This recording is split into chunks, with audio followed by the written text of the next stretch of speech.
What's up, everybody? My name is Leo. This is my third video, and starting to feel less nervous, actually a little bit tired right now. So I'm going to just take a second to be with that. And feeling nervous in particular because of the topic I want to talk about, which is that I've been getting really angry with the word compassionate, kind, and I notice I'm kind of ashamed because this word is used so much. Everyone's kind of walking around. We should all be more kind, more compassionate to each other. And yet, if I were to ask you right now, can you be more compassionate today? I'm curious if you would know what that means. Like if there's any specific thing that comes to mind, whether you would say like, oh yeah, I should be more compassionate to myself today. Whether that means you call your grandmother or you help out a friend or a million of ideas that you might associate with the word compassionate.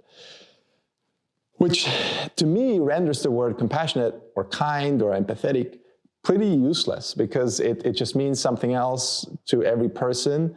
And if I'm being compassionate to you, you might think that I'm an asshole to you, right? And if you're being compassionate to me, I might not really like that.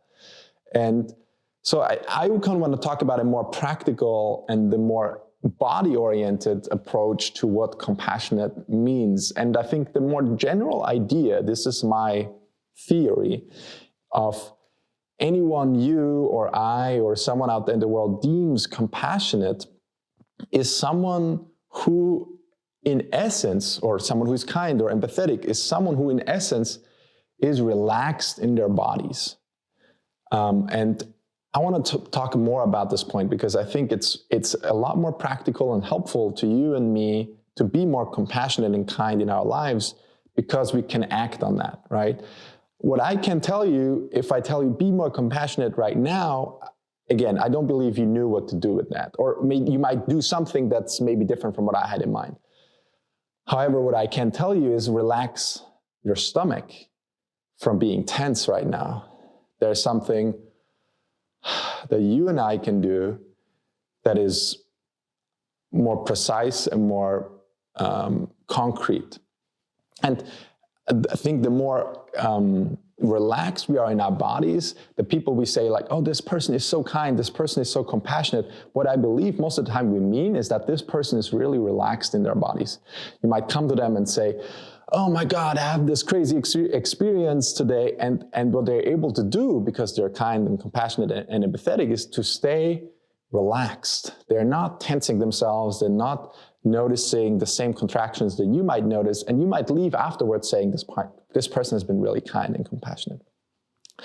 And so as a life goal, I think, which I think a lot of us have, which is to be more compassionate, more kind, to be more empathetic with ourselves and the world, which I think is not a very helpful thing to practice because it means different things all the time. A much more helpful idea I want to share with you is to, instead of trying to be more compassionate, is to be more relaxed in your body. And the way you can do that is by stopping, and you can do this right now if you watch this video. You can stop, you can close your eyes, and you can notice which parts of your body you're tensing. And so you may I'm noticing I'm tensing my lower back a little bit. So I'm kind of releasing some of that tension there.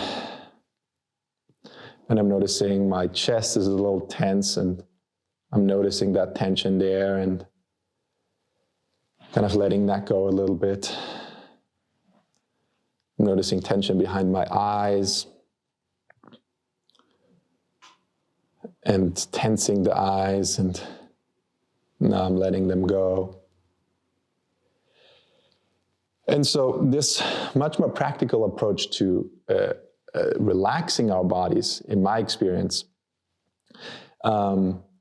is the more direct way to be more compassionate, more kind, more empathetic in our lives. If you play around with this, let me know how it goes, and I'm going to put out more videos about the body, about living in our bodies and achieving all the things we want in our lives by being present in our bodies. So subscribe, and I will see you soon.